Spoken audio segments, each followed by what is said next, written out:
So good morning, everyone. We are here at chapter number 6, My Childhood.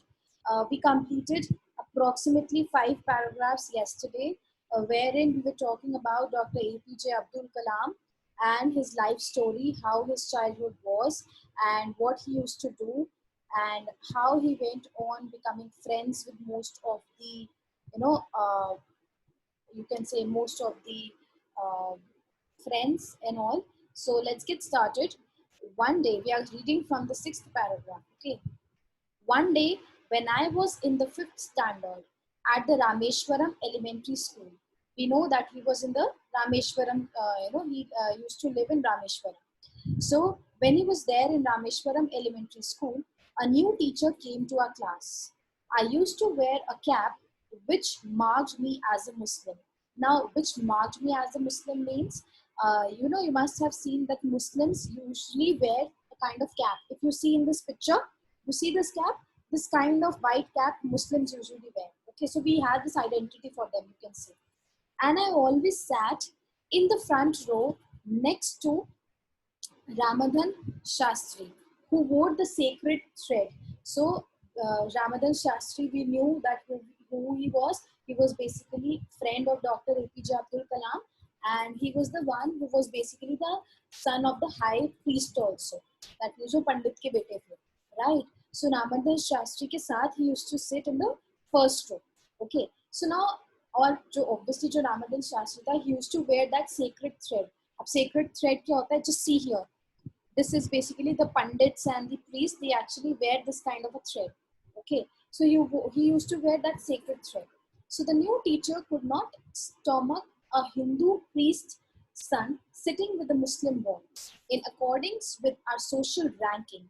As the new teacher saw it, I was asked to go and sit on the back bench. I felt very sad, and so did Ramadan Shastri. He looked utterly downcast as I shifted to my seat in the last row. The image of him weeping when I shifted to the last row left a lasting impression on me. So just imagine what was the teacher actually inculcating, or what was the teacher actually doing with the students. She or he, whosoever he basically was, what he was doing, he was basically discriminating among the children, the Muslim, on the basis of religion. So just imagine a Hindu person was sitting with a Muslim person, and what he did, he did not allow the other students to sit with any other religion. So that is when he actually asked this person, Dr. APJ Abdul Kalam, to move to the last seat rather than sitting with Ramadan Shastri. So this paragraph is actually showing us what? This paragraph is actually showing us what kind of discrimination the people are doing. Exactly. So when we say discrimination on the basis of religion, absolutely right, Mehak, you are right. We are talking about discrimination in front of people, okay, on the basis of religion. After school, we went home and told our respective parents about the incident.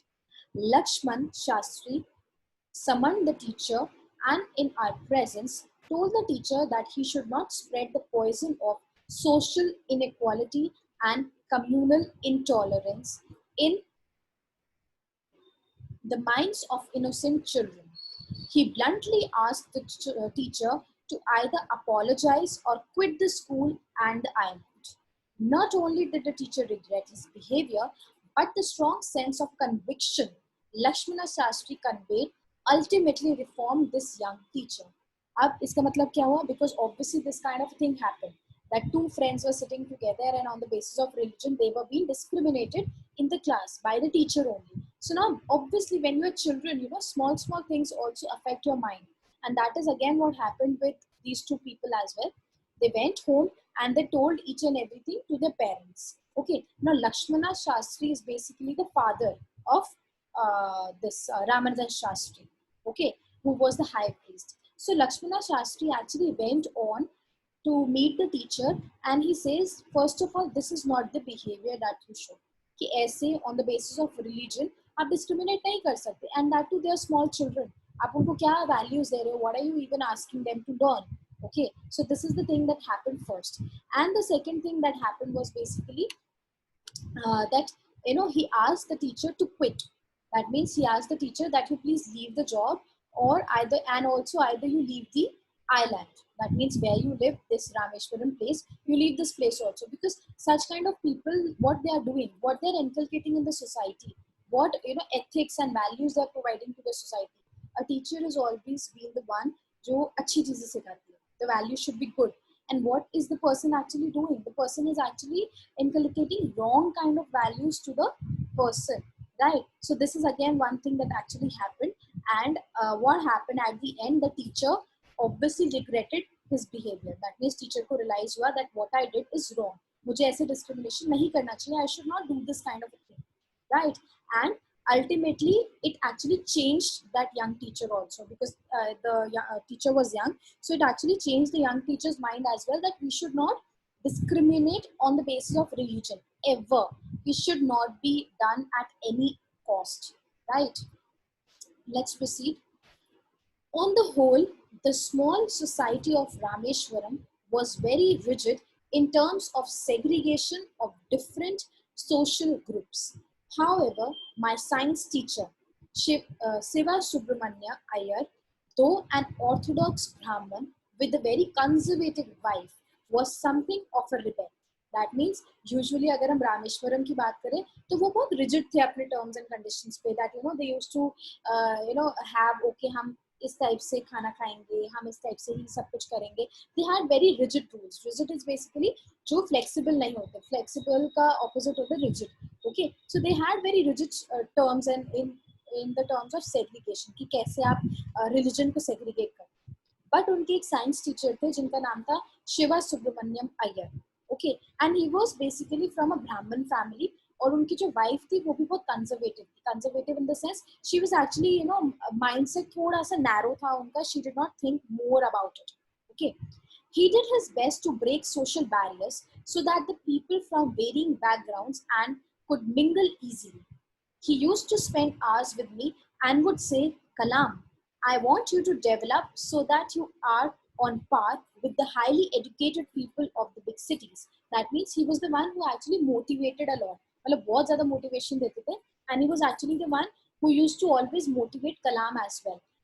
Dr. APJ Abdul Kalam was the one, so he used to call him Kalam. So he said कि मैं तुम्हें इतना educate करना चाहता हूँ ताकि you become such a wonderful person in your life and you achieve great heights in your life. So one day he invited me to his home for a meal. Now anybody who could tell me who invited whom for a meal? Let me just see. Are you even attentive in the class or not? I'm waiting in the chat box. Tell me who invited whom for a meal. किसने किसको बुलाया मील के लिए? Yes, I got the answer. That science teacher. Absolutely right. Shiva Subramanyam Iyer. He was basically the one who basically called Dr. APJ Abdul Kalam for a meal. His wife was horrified at an idea of a Muslim boy being invited to dine in her ritually pure kitchen. So now kitchen is basically, is a place which is very sacred and which is very pure for everyone. Okay, so she was very horrified. She was just thrilled at seeing that this person, my husband, has called a Muslim at my house to eat the dinner or to have a meal. So that is again an orthodox kind of a mentality. Nowadays we are just open for everything, but that point of time, this the wife of the science teacher, she was very orthodox. She had narrow-minded thinking.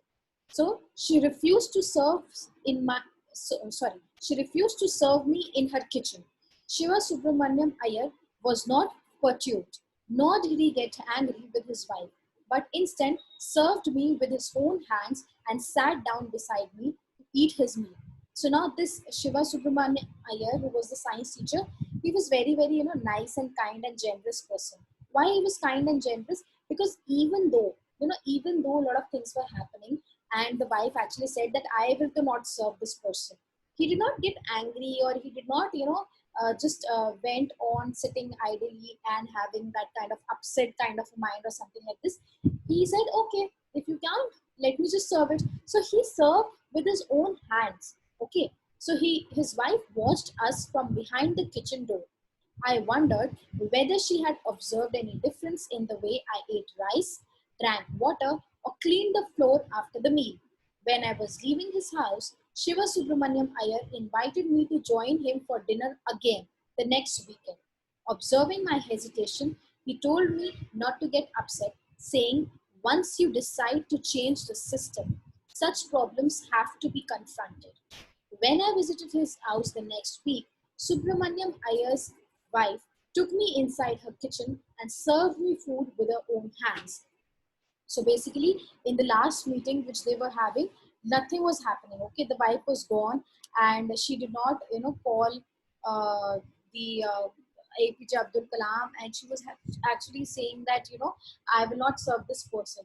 But one thing that Shiva Subramaniam Iyer told APJ Abdul Kalam, and this is again, we need to also learn this, that if we are here to change the system, अगर हम लोग सोच रहे हैं कि हमें कोई change लाना है, so इस type की problems, इस type की obstacles will always be there, and we have to confront them. Confront is basically we have to face them at any cost. We cannot change this, right? And again, if you see what happened after a week, when he went again for the dinner, what happened? The wife was there, science teacher's wife was there, and she was serving him the dinner. So again, it says that yes, the change happened, but only when you accepted the change, and when you decided that okay, whatever is being wrong, whatever is being doing, going on, it's okay. It will carry on forward. Okay,